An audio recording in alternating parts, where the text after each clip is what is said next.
welcome to Home Gardening 480. Sorry we've been a little bit behind on the garden. My cameraman was working today, so I had to wait for him to get home.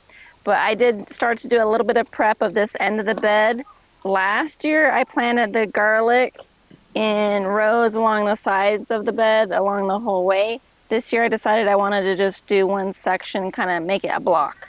I also prepped some garlic from the heads that I had harvested earlier this year. Nice.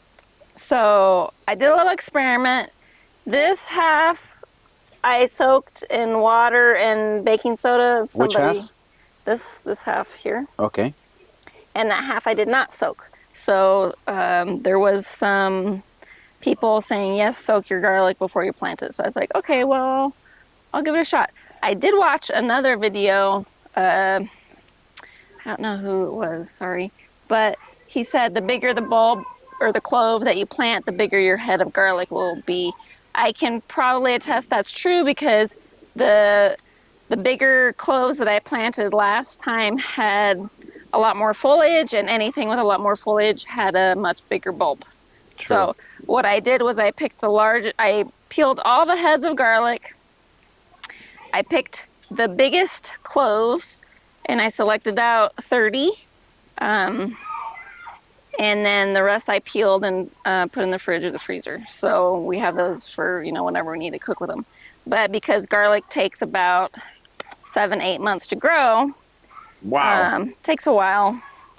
So this is where we're at. What will be the spacing? So you want to be about every 6 inches. Last year I planted the garlic 6 inches deep. I put them very deep. Some of them did not sprout. They kind of rotted. I probably had an 80% sprouting rate. I did buy garlic from the store. I bought it at Home Depot in the, onion and garlic and potato, where they have all the little presets that they put out. Anyway, that's what I bought. And it wasn't a large head of garlic. So I just want to say, you could probably go to the store, get some organic, whatever, garlic, and get a couple heads, peel them up, pick the biggest cloves and plant those. Obviously you won't know what variety it is. However, it's a lot cheaper than buying the seed garlic, which I've looked at and is a bit expensive. It's like $12, $15 for a couple heads. I don't know that that's worth it. I just need garlic to eat. So anyway, 6 inches apart, 4 to 6 inches deep. I'm gonna go 4 inches deep and then add some composted manure on top to add some insulation. It is still a bit hot. It was in the 90s today. It's supposed to cool down some. I did pre-water this section of the bed so it's not totally completely hard as a rock and dry. But my plan is to put them 6 inches apart. I did add the 1 foot markings to the sideboards here. And I'm gonna do 3 rows. I'm gonna do one here, one kind of in the middle, and one on that side.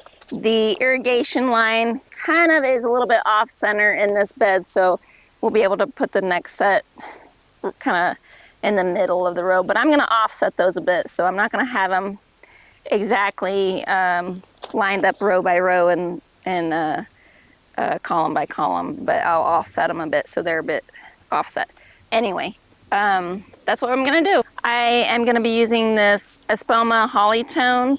We are in Mesa, Arizona, and we have alkaline soil, so I've decided unilaterally that I'm gonna be adding something like this whenever I plant something, so that we get a little acidifier component to our fertilizer. This Holly Tone is kind of a chicken manure base mix, but it has a sulfur component, so it acidifies the soil a bit, which helps our plants overall.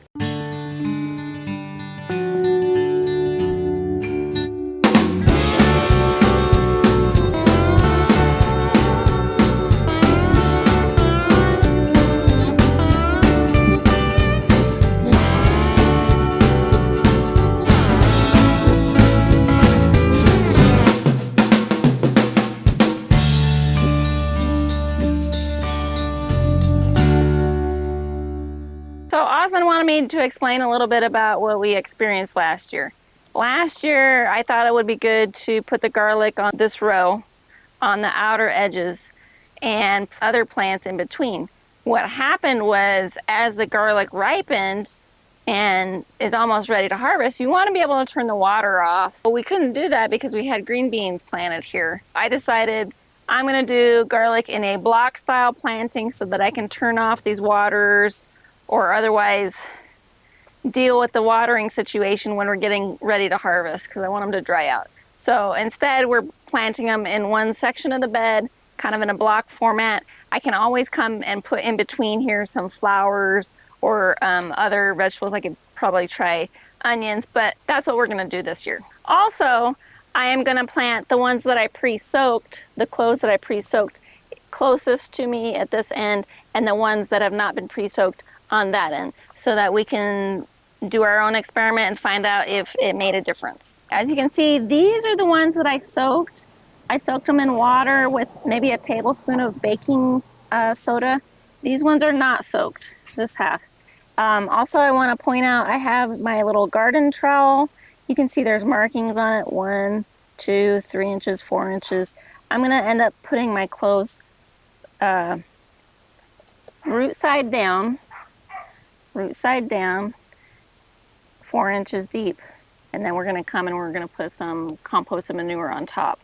Hopefully it doesn't get very hot again, but it is the end of September. Today is September 27th. So hopefully we're not looking at really hot temperatures. But these will grow through the winter, and hopefully next April, May, we'll be able to harvest some garlic.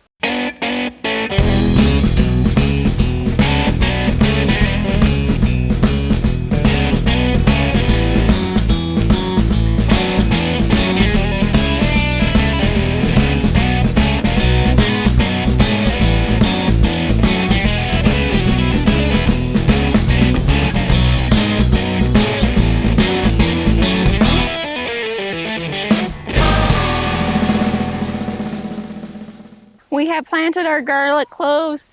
They're going to take about 7 months. I'll give you an update in a couple weeks when they start sprouting up. Hopefully we'll get all of them to sprout. These are all garlics that I harvested from my garden earlier this year, so we're looking forward to seeing them sprout. It does take a long time to grow garlic, so if you're thinking about it, get some now. Like and subscribe to the videos if you'd like to follow along and see how we're doing with our garden. Thanks and have a great night.